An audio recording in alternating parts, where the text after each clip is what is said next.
नमस्कार, मैं हूं रविक्षा शर्मा और आप देख रहे हैं शार्प मीडिया न्यूज। माफिया की मुराद पूरी करने के लिए एमवीडीए की हाईकोर्ट को सीधी चुनौती। मन्नत रेजिडेंसी की सील खोली।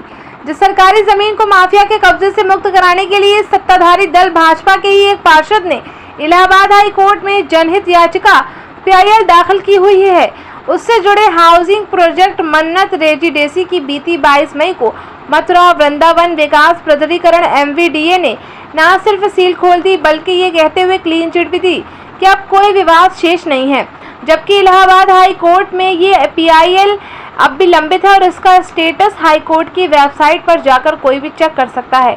इस संबंध में विकास प्राधिकरण के सचिव आशीष कुमार सिंह से जब जानकारी की गई तो उन्होंने बड़ी बेशर्मी के साथ स्वीकार किया कि मन्नत रेजिडेंसी की सील खोल दी गई है, क्योंकि विभिन्न विभागों से ऐसी जानकारी हमें प्राप्त हुई थी। उनके अनुसार मन्नत रेजिडेंसी को लेकर अब मथुरा वृंदावन नगर निगम को भी कोई आपत्ति नहीं है। देखिए मथुरा वृंदावन विकास प्राधिकरण के सचिव आशीष कुमार सिंह ने इस बाबत क्या क्या कहा। सचिव विकास प्राधिकरण आशीष कुमार सिंह ने कथन से स्पष्ट होता है कि उन्हें इस पूरे प्रकरण और इसे लेकर इलाहाबाद हाई कोर्ट में लंबित जनहित याचिका की पूरी जानकारी थी। सचिव विकास प्राधिकरण ने इतनी बड़ी हिमाकत क्यों और कैसे करी होगी, इसका अंदाजा हर वो व्यक्ति लगा सकता है जिसका कभी किसी मामले में इस विभाग से वास्ता पड़ा होगा। यही नहीं, जिनका वास्ता ना भी पड़ा हो तो वो भी मथुरा वृंदावन विकास प्राधिकरण की कारगुजारियों से भली भांति वाकिफ कह रहते हैं। दरअसल सचिव आशीष कुमार सिंह ने ये सारा खेल यूं ही नहीं खेला। वो जानते हैं कि यूपी का मथुरा एक ऐसा जिला है जहां उनके पूर्ववर्ती अधिकारियों ने भी खूब मनमानी की है।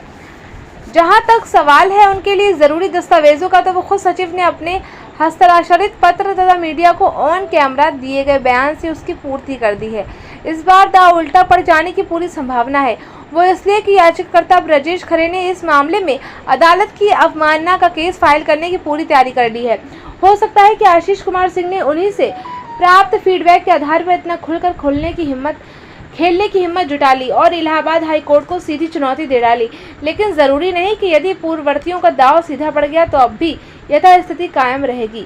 देखिए रिपोर्ट संवाददाता आलोक तिवारी के साथ। मन्नत रेजिडेंसी की सील जो है वो खुल चुकी है, किस आधार पर सील खोली गई है?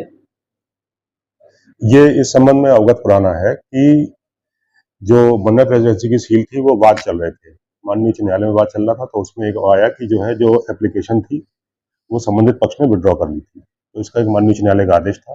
प्लस जो रिपोर्ट आई है नगर निगम से वो ये आई कि साहब हमारा जो है नगर निगम की जो भूमि है उसको लेकर कोई भी विवाद नहीं है, अतः हमारी भूमि जो हमारे स्वामित्व में, हमारे कब्जे में है। तो नगर निगम की रिपोर्ट के आधार पर, माननीय उच्च न्यायालय के आदेश के आधार पर, प्लस उप जिलाधिकारी जो सदर है उनका भी एक वो आया कि जो कुर्रा बंटवारा है वो संबंधित कोर्ट से, जिलाधिकारी के न्यायालय से हो चुका है। इन सारे की उस पर होते हुए ये रिपोर्ट जो है फिर ये आई और तब जो है इसको खोलने का वो करा गया। सर जो केस था वो रिकॉल कर दिया गया, जिसको विड्रॉ की बात हुई थी इसके कल की तारीख भी थी। रिकॉल की जानकारी जो है प्राधिकरण को इस संबंध में नहीं थी, ना कि हमारी जो पत्रावली है उसमें कहीं भी रिकॉल का वो नहीं है। संबंधित पक्ष के द्वारा किसी भी तरह का ही नहीं दिया कि हमने रिकॉल का दिया हुआ है इस पर कहो। जो पत्रावली जो मैं आपको बता रहा हूँ उस पर जो है उस संबंध में और नगर निगम की रिपोर्ट के आधार पर हमने इसको खोला है। नगर निगम के अधिकारियों का कहना है कि ऐसी कोई रिपोर्ट ही पेश नहीं की गई है।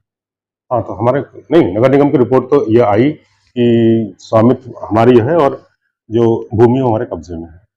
और सर नगर निगम की अगर बात की जाए तो नगर निगम ने सर एक लेटर आपको अनंतम सिटी में भी दिया था, उस पर आज तक आपकी कार्रवाई नहीं हुई और इस पर तत्काल सील खोल दी गई, जबकि कोर्ट में मामला विचाराधीन। सील तो बहुत समय से लगी हुई है और तत्काल नहीं खोली गई है, तो लंबे समय से सील लगी हुई थी, ये सब लोग जानते हैं, सब लोग ये बात को संज्ञान में सकते हैं।